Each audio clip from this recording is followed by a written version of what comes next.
সাংবাদিকদের কালো হাত ভেঙে দাও, ভেঙে দাও। আমাদের করে হামলা কেন?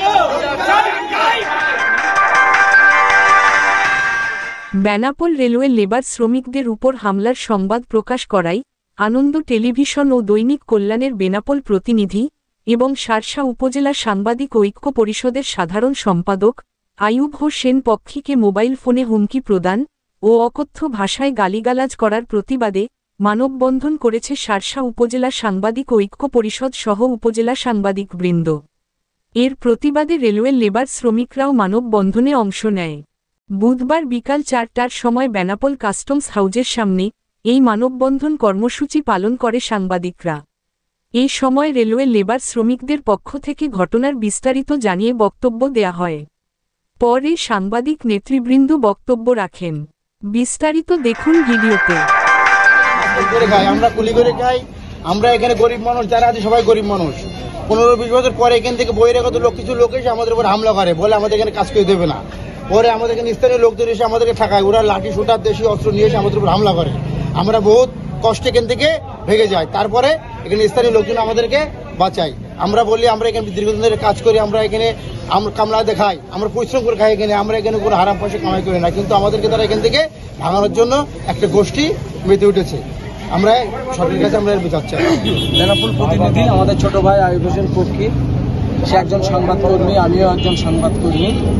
এই হিসেবে বস্তুনিষ্ঠ সংবাদ পরিবেশনে যদি কোনো আমার সহকর্মীদের উপর আঘাত আসে, হুমকি আসে, ভয় আসে, আমরা সেই ভয় হুমকিকে পদাঘাত করে আমরা নির্ভীকভাবে বস্তুনিষ্ঠ সংবাদ পরিবেশনে এগিয়ে যাব। আমাদের সাথে সকল নির্ভীক সাংবাদিকদেরকে থাকার জন্য আহ্বান জানিয়ে এবং এর তীব্র নিন্দা প্রতিবাদ জানিয়ে আমার কথা শেষ করছি। ধন্যবাদ সবাই।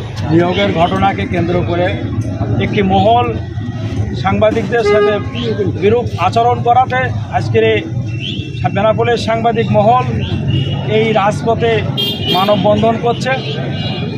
আমার সুস্পষ্ট মতামত, সাংবাদিক সমাজ সব এক। কোনো সাংবাদিকের বিরুদ্ধে যদি কেউ কোনো খারাপ আচরণ করে, গায়ে হাত দেয়, কোনো খারাপ ব্যবহার করে, তাহলেই বেনাপোলের সকল সাংবাদিক এক হয়ে ওই শক্তির বিরুদ্ধে অবস্থান নেবে। এটাই পরিষ্কার ভাষা। দুটি পক্ষের মধ্যে একটি অশান্তি হয় এবং মারপিটের ঘটনা ঘটে। এই ঘটনা নিয়ে আনন্দ টেলিভিশনের বেনাপোল প্রতিনিধি আইয়ুব হোসেন পক্ষী তিনি তার গণমাধ্যমে এই রিপোর্টটি প্রকাশ করেন এবং এই রিপোর্টে জের হিসেবে আমরা দেখতে পেয়েছি যে সবুর নামে একজন ব্যবসায়ী, তিনি তাকে হুমকি দিয়েছেন এবং অকথ্য ভাষায় গালাগালিজ করেছেন। আমরা এই ঘটনার তীব্র নিন্দা জানাচ্ছি। আমরা বলতে চাই, একজন সংবাদকর্মী যখন তার সংবাদ পরিবেশন করে, হতে পারে কোনো তথ্যগত ভুল থাকতেও পারে, কিন্তু সেটি সমাধানের সুযোগ আছে, বসা যেতে পারে।